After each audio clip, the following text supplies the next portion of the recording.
In a matter of days, Dr. Li Wenliang went from treating patients to becoming one. The 34-year-old ophthalmologist diagnosed Saturday with the Wuhan coronavirus. But if action had been taken when he and others started sounding alarms, the severity of the outbreak might have been understood sooner. Struggling to communicate, Li spoke with CNN briefly by phone. You can hear the hospital machines pulsing in the background.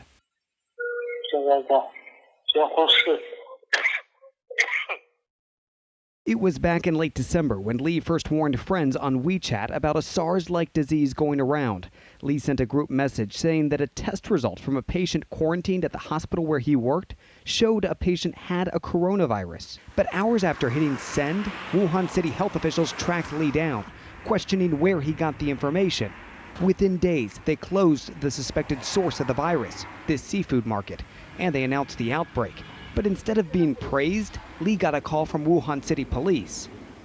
With Li coughing too much and breathing too poorly to speak by phone, we asked Li by text, "How did you feel when this happened?" "I felt a little afraid I would be detained, afraid my family would worry," Li responded.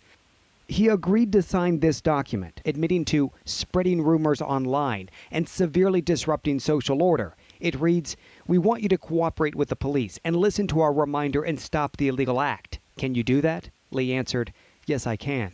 In the weeks that followed, the Wuhan Municipal Health Commission maintained that there was no obvious evidence for human-to-human transmission, no infection of healthcare workers, and that the outbreak was, in their words, preventable and controllable. And with that, the people of Wuhan continued about their normal lives. Then came a sudden jump in infections. China's central government took over, scrambling to contain a spreading virus with a rising death toll. Chinese state media first reported that Li was one of several whistleblowers silenced by police. Calls for Li and the others to be vindicated grew online. China's Supreme Court even weighed in, adding, quote, "It might have been a fortunate thing if the public had listened to this rumor at the time." But for many, including Li and his parents, it was too late. They all contracted the coronavirus. Li is now fighting for his life, alone in quarantine, but online, considered a hero. Tens of thousands praising his attempts to sound the alarm, ahead of what's become a global health emergency.